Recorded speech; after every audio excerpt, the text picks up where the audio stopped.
Hey guys, I got a new video for you today, and as you saw, I got my iPhone 7 Plus unboxed, and I took it out to Toronto today and I wandered around, took videos and photo and stuff like that, and I kind of want to review the phone just from that standpoint because yeah, it has a new processor and you know the dual cameras and the new matte black and the jet black Darth Vader helmet looking phone. So let's get into some of the video and the photos, and obviously now you can do raw photos, so we'll get into some of those DNGs that I took with the manual app. You can't really do DNGs with the regular app, the regular camera app built into iOS, so you have to use a separate app. I think that Adobe Lightroom Mobile works with DNG using the camera built into that, and the app I said before, the manual app.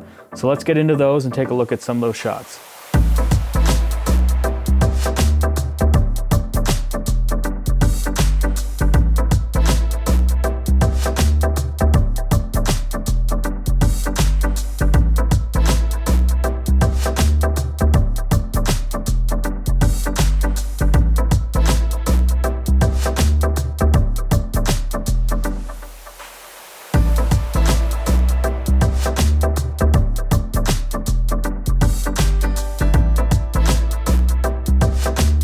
Alright, so I just want to show how fast the camera launches and how fast the autofocus is.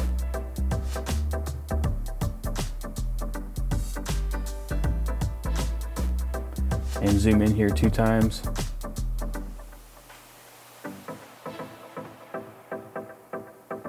I'm going to switch to 4K video.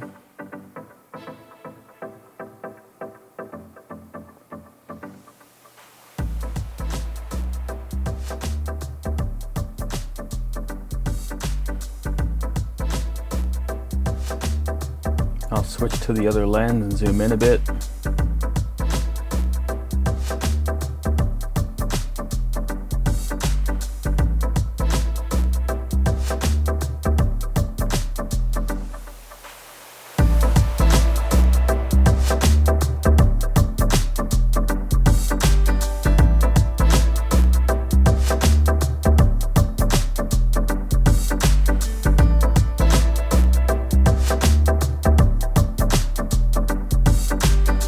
And obviously I'm shooting most of this stuff on a tripod, so here I am doing handheld with the optical stabilization.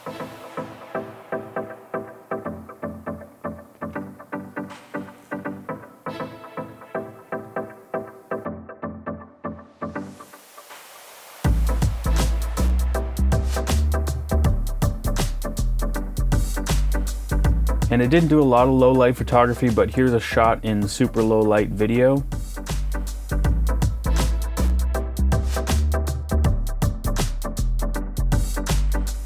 So I just want to test out the front-facing camera in sort of low light. The sun's kind of set. The sky still looks bright, but it's not really all that bright. The autofocus tracking is pretty good on it. And yeah, I like the angle of view. It's not super wide. It's not, you know, it's pretty good. It's good for selfies. And talking to the camera like a loser all by yourself. And around this time I got kind of hungry, so I ordered a pizza. It is Pizza Friday after all.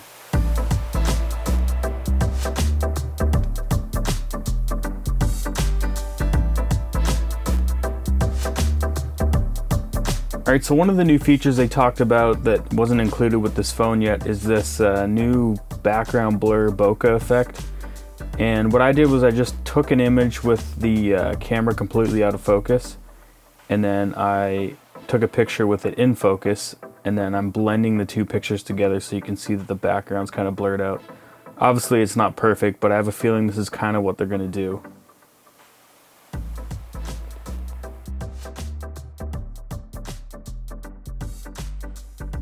So one other cool thing we can do now with this phone is shoot RAW. So using the manual app, I shot RAW, and I'm just showing how you can adjust the sliders with the DNG and show you how to fix some of these overexposed areas that you wouldn't normally be able to fix.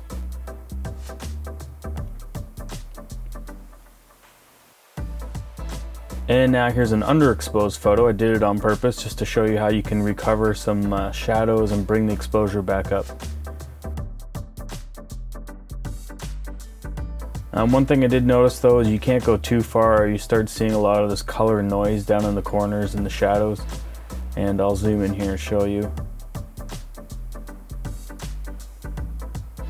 so it's not the most pretty noise, but there is a lot of detail still. And here's the before and after. Okay, another one I wanted to show was dynamic range, and I was in complete darkness here under the bridge, and I just wanted to show you how much detail actually gets pulled back out when you fix these shadows. Obviously there's too much noise, but if you turn this photo in black and white, it would actually not be that bad.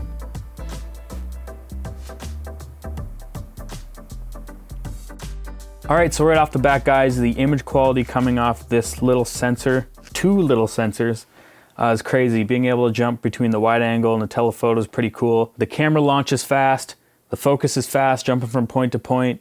This camera's pretty cool too. You can use it almost like a macro lens, getting in there really close, as you saw from some of those flower shots. The front camera is really good at 7 megapixels. I forgot to say that the rear camera is 12 megapixels, two of them 12 megapixels. Same as the iPhone 6s, but I think that the sensor is a little bit bigger in this. I'm not sure. Something to do with better in low light anyway. The 4K video is awesome coming off this phone. Obviously it does 1080p 120 frames per second. I didn't do any video in that frame rate.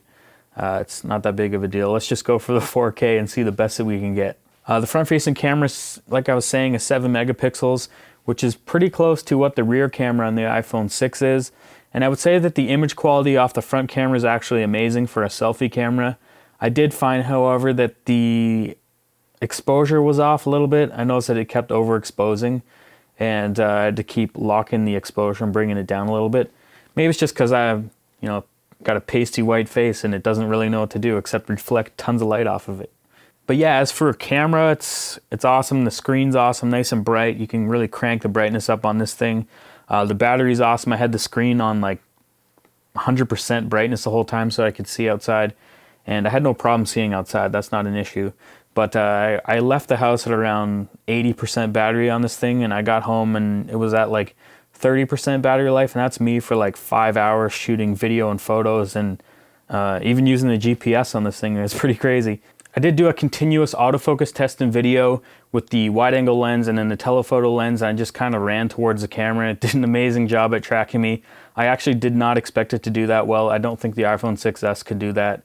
And they've put some kind of weird magic into the autofocus system on this tiny little camera built into this thing, but it's pretty awesome. So check out the results.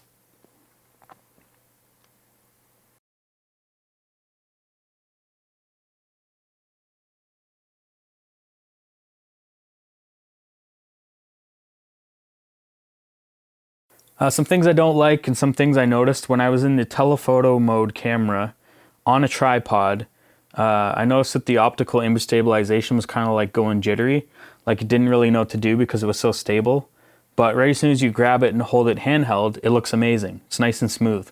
The optical image stabilization is actually crazy good on this phone. I never had the iPhone 6 Plus or the iPhone 6s Plus because I think those both had image stabilization, so it's pretty cool to have that on this phone. And handheld video will never be the same. It'll never be shaky again unless you're using the front camera. I don't really like the home button on this phone. It doesn't really have the same click. It's just using that kind of 3D touch haptic feedback, and it just kind of vibrates the whole phone. It's not really generalized and central to the button area, so when you click down on it, it definitely does feel weird. The trackpads on the MacBook Pros actually feel more realistic than this does. But it's still pretty cool. I don't really know the whole reasoning behind it. Maybe they built this kind of home button, for water resistance or something like that. And that's definitely not a test I'm gonna do for you guys. I'm not gonna dunk this in water like other people are doing, or dropping it or scratching it. Those guys are getting free phones or have tons of money or sponsors or something like that. This is my bad boy that I'm gonna be using, and I don't really wanna destroy it. So no water test for this. You can go watch some other video where they go and destroy the phones. And yeah. Probably the last thing I could say that's really not that big of a deal to me, but probably a big deal to some people, is the headphone jack.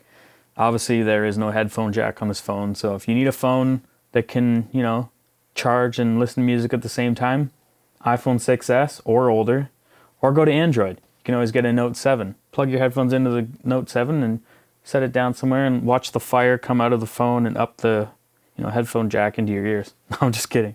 Don't do that.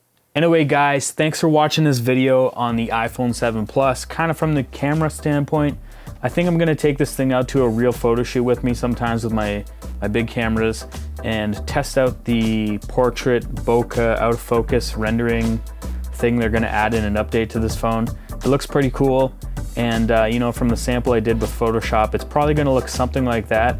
I'm not sure, I'm just assuming that's what they're gonna do with it. But if you like this video, give me a thumbs up. If you dislike this video, thumbs down twice. And I'm shooting this whole entire video on the Fuji X-T2. So if you like the video quality, thumbs up thumbs up twice. And I'll be doing a review of that camera later, so stay tuned for that. I'll see you guys in the next one.